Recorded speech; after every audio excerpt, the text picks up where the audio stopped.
I mean, I've been celebrating women in music this past couple of months. Because when I Good. started off, I was just having all the from Joe to C, I was just having all the male groups, and now all of a sudden, I just started to interview females, and Nikki Howard. When I interviewed her, I asked her what was it? What's the difference between being a female in the music industry compared to being a male? And she was saying, look, how much the challenges that the females had and have, but still have to put on a good show. But and I think something for us as fans, we didn't really see that. We don't really notice that. We just saw videos, see you guys on tour, and don't think any difference. But from your own experience being a female in the industry, how challenging is it compared to your male counterparts? Well, let's say this before, because I'm letting her thoughts are brewing. Thank God that we have such a wonderful hands-on management team in Marvelous Entertainment. So we have Martin McIntyre and Loretta McIntyre, and they act as a huge buffer, if you will, in between what could easily go wrong. We, come up against some instances where, and I don't know if it was because, that's just Brownstone, or if it was because, we're three women, where we were challenged during, one of our sound checks. Wasn't a good feeling, wasn't a comfortable feeling. But, I don't know if it was because he was a male, he got a little bit more extra time and we got pushed to the side, or what. I don't know, but because he didn't look like Adele, so it had to be that he was a man. No? Yeah, I don't know, but there are instances, and I would just say, if I had to go back to a conversation that we had in the studio a few weeks ago, just as a woman in the world, yes, industry, but just in the world, this is one of the things that we were, trying to shed light on. We have to be cautious of how we move. What we say, how we say, it is always picked apart. A man can stand on a platform or get on his soapbox and talk from, here until the time gets better. And they'll probably give him just a couple of check marks. Let a woman do it, and she'll have check marks from the top of her speech to the ending. So yes, in this industry, we have to be aware and conscious. We would love to just open up our mouths and say some things and speak on things that are unfair. However, we have to do it, or I should say, we have to choose our battles wisely. Wow. Yeah, it's unfortunate, because what was women's lib for? I don't know, but yeah. It's, the system is built on, a white male dominated structure, power structure, so, and then after that, white women, Jewish women, Italian, non-Black, I'll say, okay, because I haven't done the statistics and I don't want nobody to quote me, but non-Black. And then you have this structure where men get a certain amount of credit after, the non-Black. When we start talking about Black, we start talking about Black men having lots more opportunities, right, in entertainment, music, every area. And then there's the LGBTQIA community that has all these rights and, opportunities, right? And Black women who are the backbone, for lack of a better word, for so many, not just households, but corporations. We are caregivers, as we mentioned earlier, for our parents. And it trickles down into every area of entertainment and media. I'd always been told to shut up and sing. I'd always been, I remember, back in the 90s, I was labeled as difficult because I asked questions.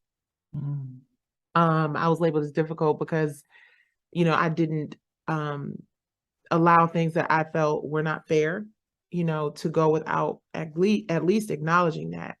And to this day, I think people in this industry have labeled me as difficult, because I am one who you can't piss on and tell me that it's raining. I'm 52 years old. I'm somebody's grandma. You know, I'm a whole woman, and I've been in this industry, and I've paid a lot of dues, and I've had a lot of really awful, terrible things happen in my life and career. And I've remained with the ability to still be optimistic and positive about creating art and opportunity. And I use those lessons as opportunities to teach future generations, because I think the mistake is that we get really caught up in where things are now, how things have been for us in the past. And we forget that, you know, it's like the person who is leaning into their pain and their trauma, right? Something that happened to you as a child is a horrible, awful, god-awful, traumatic event. But you can't allow that trauma to continue a generational curse in your family and in your life.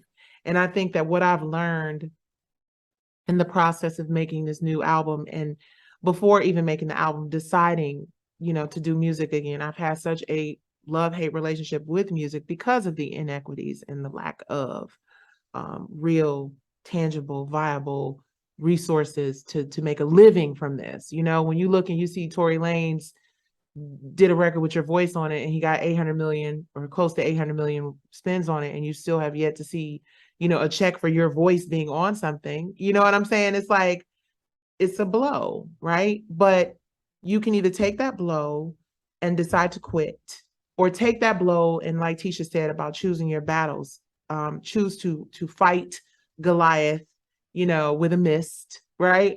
Or you can figure out how to put that trauma, that pain, those lessons into art, how to advocate for other people, how to position other people to win, you know, and it is always going to be a fight. We as Black people are fighting in this country for the very basic respect. So a Black person in entertainment is no different than a Black person who works at Kroger or automotive company. We're still seen as second and third class citizens in America, no matter how much we contribute to the wealth in America. Michael Jackson was the biggest entertainer in the world, and he complained about it. Prince was the biggest entertainer in the world, and he complained about it. You know, so we're not crazy, but some of us have had a hard time getting past the hurt and the trauma that this industry has caused artists. And then there are those of us like the women in Brownstone who are determined to use these obstacles as stepping stones and really push forward initiatives that allow future generations to do better and to have more equality. And I hope that these record labels and these record companies out here understand the fight isn't going to stop. We are not giving up. The fight is not going to stop. So it's time for us to have a real dialogue about how to make it more equitable and fair for everybody. Yeah, I mean, it's beautifully said. And I think that's part of what we want future artists, both male and female, to be able to appreciate and understand. Hey everyone, I want to thank you for being part of Halftime Chats.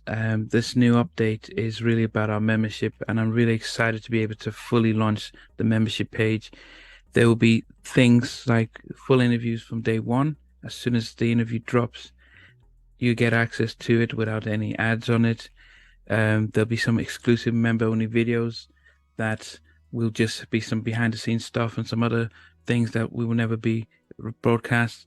For some members, you can be able to get actually 2 interviews, because I do have a backlog of almost 7 or 8 interviews that I don't even know when I'm going to be able to broadcast them. So you're able to get at least some of those up front, and some just behind the scenes stuff, because there's a lot of stuff that goes behind the scenes that I have never been able to talk about or release. For everyone else, you know what, the videos will still be the same over a week or a week and a half or 2 weeks, depending on how long it is. So everything stays the same. The polls stay the same. The community chats, the community stuff stays the same.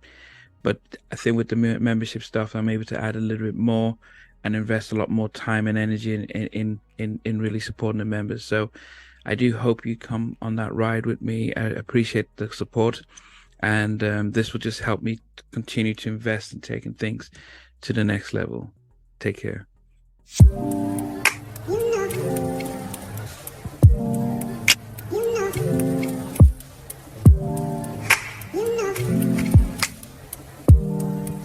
You know.